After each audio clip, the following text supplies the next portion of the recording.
অমুকের উপরে জুলুম করেছে, মারধর করেছে, অমুকে রুম থেকে বের করে দিয়েছে, অমুকের কাছে চাঁদা দাবি করেছে, এই কথা তো আজ পর্যন্ত কেউ বলতে পারলেন না।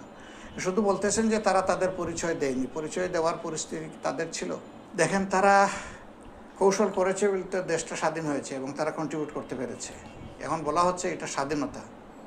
যদি এটা স্বাধীনতা হয়ে থাকে তাহলে এই স্বাধীনতায় কন্ট্রিবিউশন যার যেটা আছে তারটা শ্রদ্ধার সাথে স্মরণ করা উচিত। আমি একটু আগে বলেছি যে এটার কোনো ক্রেডিট এককভাবে বা মেজরিটি পারসন জামাত ইসলামী কখনো দাবি করে না এবং করবেও না।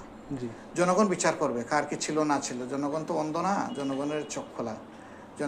জনের বিচারের যে দুয়ার এটাও বন্ধ না, এটাও খোলা। এটা জনগণ ডিসাইড করবে, এই জায়গায় আমরা যেতে চাই না। ছাত্র শিবির তাদের পরিচয় না দিয়ে অপরাধটা কী করেছে?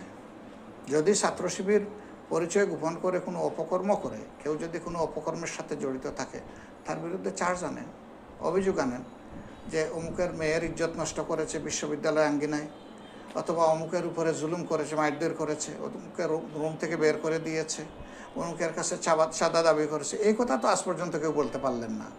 শুধু বলতেছেন যে তারা তাদের পরিচয় দেয়নি, পরিচয় দেওয়ার পরিস্থিতি তাদের ছিল, সবার ছিল। অনেকেই তো দিতে পারেন নাই, শুধু শিবির কেন। এই সরকারের রিপ্রেশনের কারণে, নির্যাতনের কারণে অনেকেই তো পরিচয় দিতে পারে নাই। তো পরিচয় দেওয়ার সমস্যাটা কি?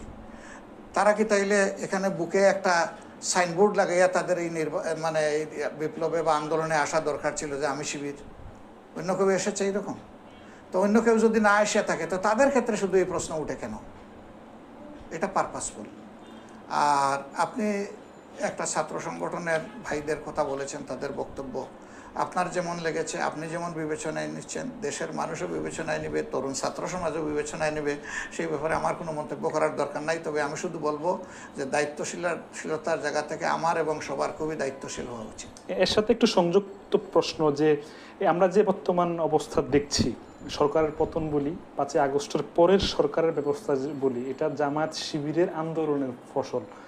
এটাকে আপনি কোন দৃষ্টিতে দেখেন? না, আমি আগে বলেছি এটা দেশবাসীর আন্দোলনের ফসল। এটা কখনো বলবো না যে এটা জামাত শিবিরের আন্দোলনের ফসল।